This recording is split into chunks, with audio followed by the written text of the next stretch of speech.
In this section, we will learn how to set up lifecycle rules in Terraform.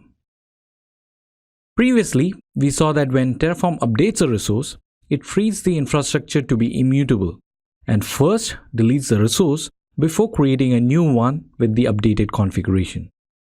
For example, if we update the file permissions on our local file resource from 777 to 700 and then run Terraform apply, you would see that the older file is deleted first and then the new file is created.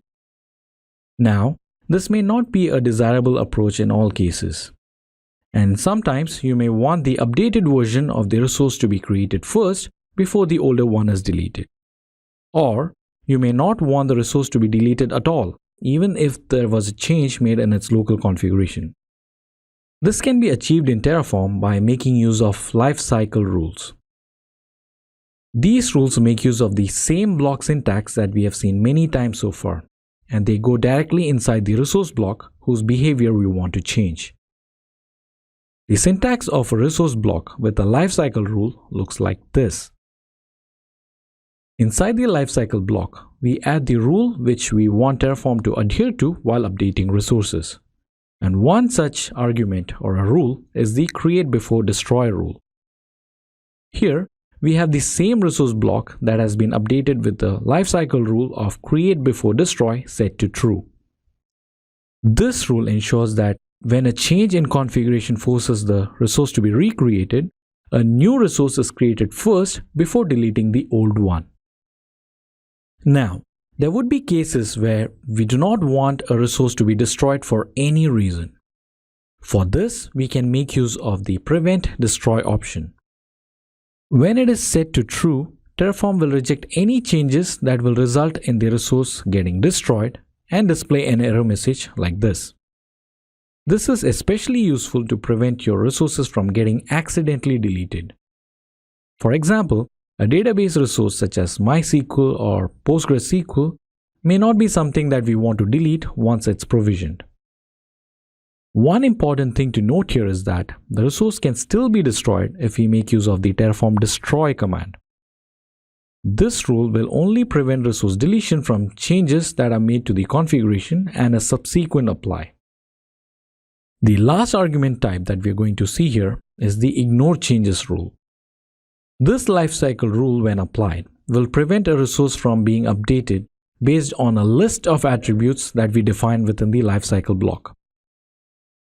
To understand this better, let's make use of a sample EC2 instance, which is a virtual machine on the AWS cloud. This EC2 instance is to be used as a web server and can be created with a simple resource block like this.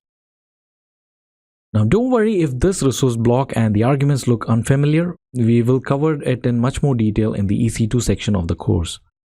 But for now, please note that the resource called web server makes use of three arguments. The AMI and the instance type are used to deploy a specific type of VM with a predefined specification. In this case, the values that we have chosen deploys a Ubuntu server with 1 CPU and 1 GB of RAM. We are also making use of a tag called name, which has a value of project A web server using the tags argument, which is of type map. When we run Terraform apply, the EC2 instance is created as expected with a tag called name and a value of project A web server.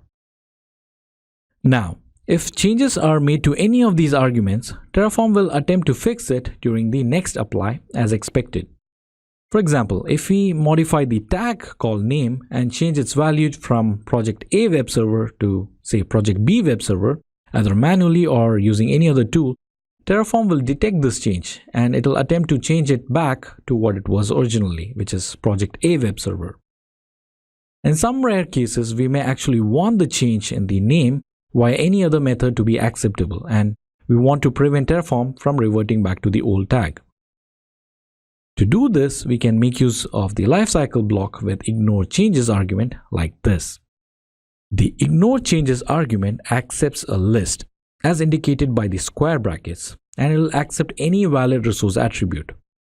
In this particular case, we have asked Terraform to ignore changes which are made to the tags attribute of this specific EC2 instance. If a change is made to the tags, a subsequent Terraform apply should now show that there are no changes to apply. The change made to the tags of a server outside of Terraform is now completely ignored. And since it's a list, we can update more elements like this. You can also replace the list with the all keyword. And this is especially useful if you do not want the resource to be modified for changes in any resource attributes. We will learn more about LifeCycle rules later in the course when we work with AWS resources. But for now, here is a quick summary of the 3 argument types that we have seen in this lecture. And now let's head over to the hands-on labs and practice working with LifeCycle rules in Terraform.